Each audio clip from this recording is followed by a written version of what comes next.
Everyone has something they don't do. Not can't do, don't. You know what you're good at, planning or people or numbers or keeping things calm when everyone else is panicking. Whatever your shape is, you've built an adult life around it.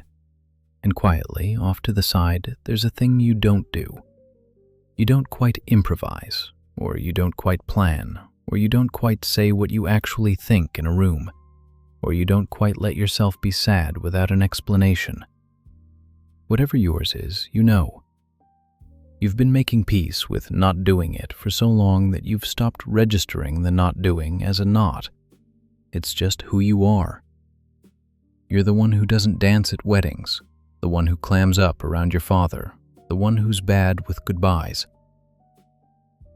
Carl Jung called it the inferior function, not your weakness in the casual sense, I'm bad at math, but the specific psychological territory where you genuinely cannot operate, where you become, briefly, a much younger version of yourself, where competent adult you, who is articulate and capable in every other zone of your life, suddenly turns into a confused 14-year-old who has lost the ability to form sentences. You know the zone. Everyone has one. And here is the strange part. That zone, the place you've been avoiding your whole adult life, the part of yourself you've been quietly working around since you were maybe 8 years old, that is the doorway, not the obstacle, the doorway to everything you haven't yet become. It's tempting to hear inferior function and reduce it to the part of you you're worst at. That's not quite it. The inferior function is the place in your psyche that you have not yet developed because developing it would require you to become a different person than the one your childhood asked you to be. We don't grow up evenly. We grow up strategically. Whatever the people around us needed, calmness, achievement, charm, invisibility, helpfulness, that's the function that got watered. It's why you became good at what you're good at. The shape of your adult competence is, in most cases, the shape of what your family rewarded, which means that on the other side of you, somewhere, is the shape of what your family didn't reward, or actively discouraged, or quietly punished. That's where the inferior function lives. It's not your weakness. It's the part of you that wasn't allowed to grow. And here's the part that's strange. The inferior function doesn't go away the way things go away when you stop using them. It becomes more itself, quieter, denser, more concentrated. By the time it surfaces in the middle of your adult life, it's been gathering the entire time you weren't looking. You start to feel obscurely unsatisfied with the life your strong functions built. You start to notice that the people you envy or admire are people who have what you don't. The spontaneity or the precision or the emotional directness or whatever the missing thing is. You start to feel that something in your life is going to demand the underdeveloped part of you soon, and you don't know how to give it. That's not a midlife crisis. That's the inferior function knocking. And, to its enormous credit, it doesn't knock politely. Here's what's actually happening. The work that grows you the most after 30 is not the work that comes naturally. The strong function, the one you've built your whole adult identity around, has already given you everything it's going to give you. It made you employable. It made you a recognizable person. It got you here. But it cannot take you anywhere new because it has already done its work. There's nowhere left for it to grow. The growth, the individuation in Jung's vocabulary, happens in the territory you've been avoiding, not because growth requires suffering, but because the only place left to grow is the place you haven't gone yet. This is why the spontaneous person, somewhere around 35, falls in love with structure. Why the structured person, around the same age, starts wanting to throw everything out and go to art school.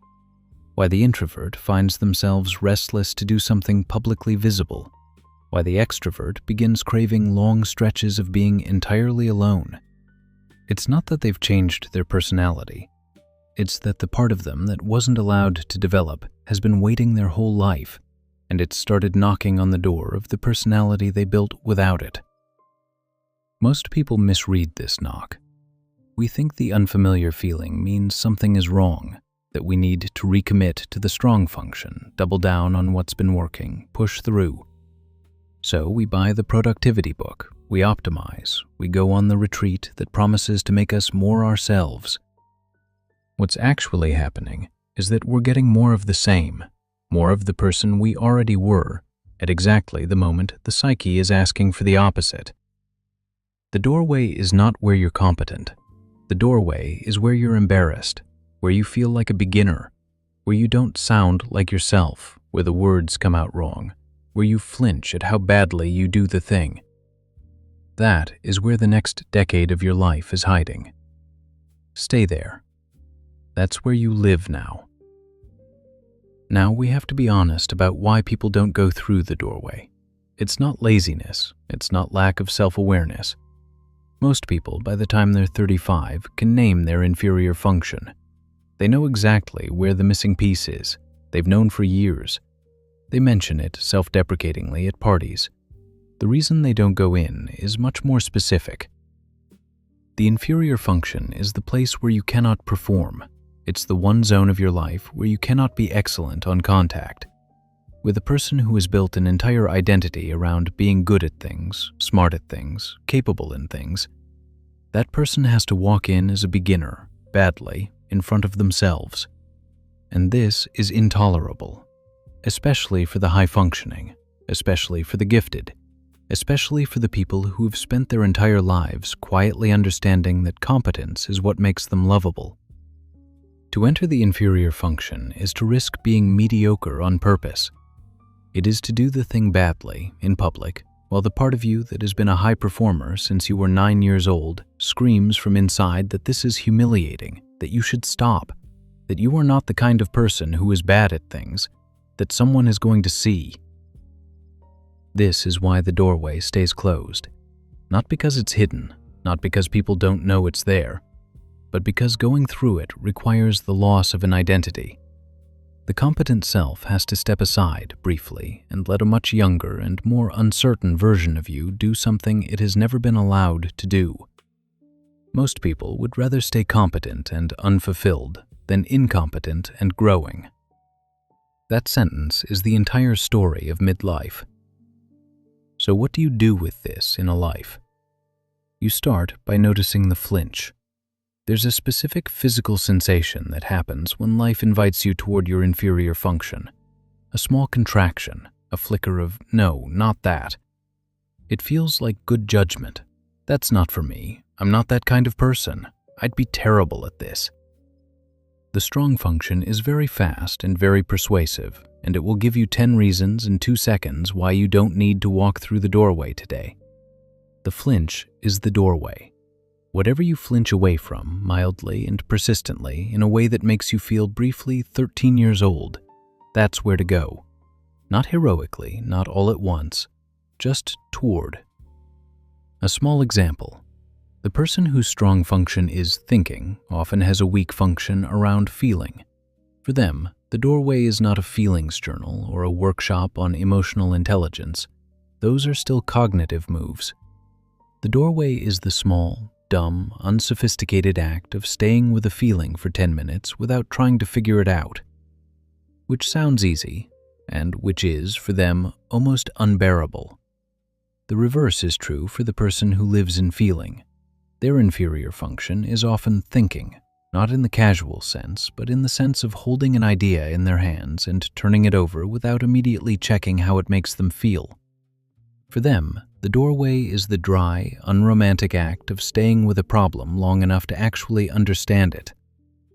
Whatever yours is, you've already known about it for years. You've just been calling it, not for me. It's not for you. It's just the part of you that hasn't grown yet. When a person finally goes through the doorway, what they find is not what they expected. They expected to be transformed, to become at last the person they had always almost been, to find the hidden gift, the unlived self, fully formed and waiting on the other side. What they find instead is a child, not literally, but something like it. A part of them that is genuinely young and clumsy and uncertain and absolutely thrilled to be allowed in the room.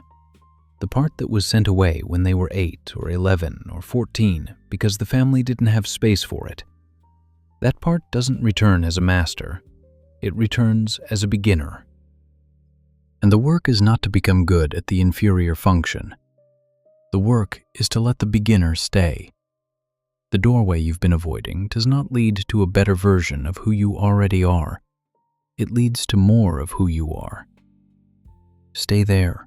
That's where you live now. I'll see you in the next one.